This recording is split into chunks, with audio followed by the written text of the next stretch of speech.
Why do elevators have mirrors? Seriously, think about it. You walk into this tiny metal box, press a button, and suddenly there is a giant mirror staring back at you. Why? Is it because elevator companies are deeply concerned about your hair or your outfit?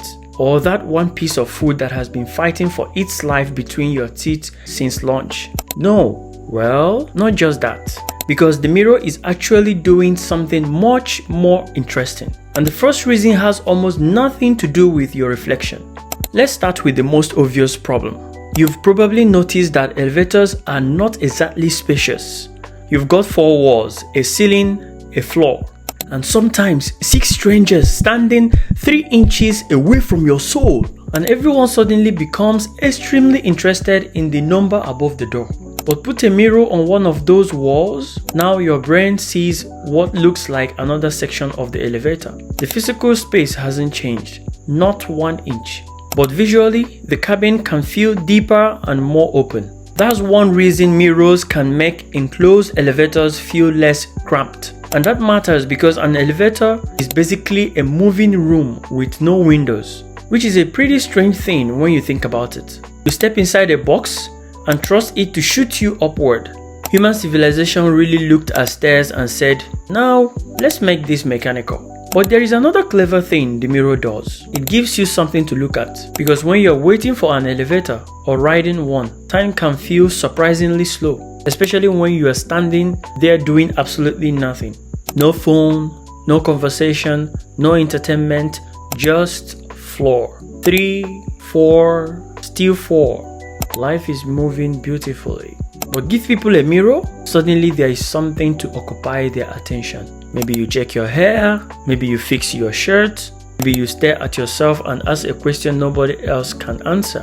Why did I leave the house looking like this? And because you are occupied, the ride can feel less tedious.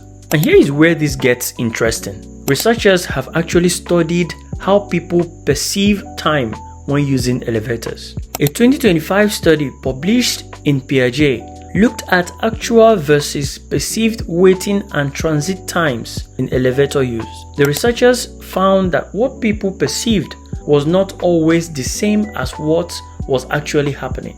That's important because elevator design isn't only about moving people. It's also about how people experience the movement. And mirrors have been discussed as one way of diverting passengers' attention and influencing perceived waiting or riding time. So technically, the mirror may be helping the elevator lie to your brain. Not literally, you're not being transported through a wormhole.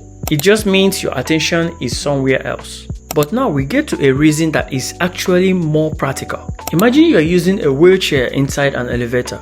You're facing the elevator door. The elevator reaches your floor. The door opens. Now you need to get out. Simple, right? Not always. Depending on the elevator layout, turning around inside that small space may be difficult or impossible. But a mirror on the opposite wall can let the person see what's behind them.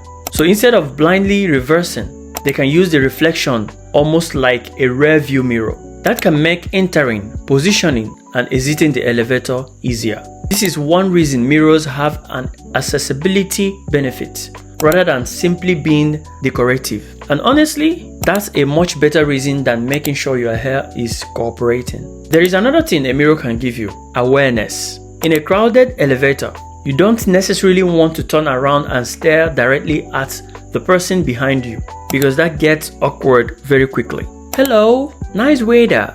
Inside the elevator, obviously. But with a mirror, you can see more of the cabin without physically turning around. That gives passengers better visual awareness of what's happening behind them. And in some places, mirrors are deliberately tied to visibility and security. For example, New York City Buildings Code has required mirrors in certain self-service passenger elevators in multiple dwellings, so people entering can see whether someone is already inside. So the mirror isn't only helping you look at yourself, sometimes it's helping you to see what's happening around you. Okay, let's review. The mirror makes a tiny space feel more open. It gives your brain something to focus on.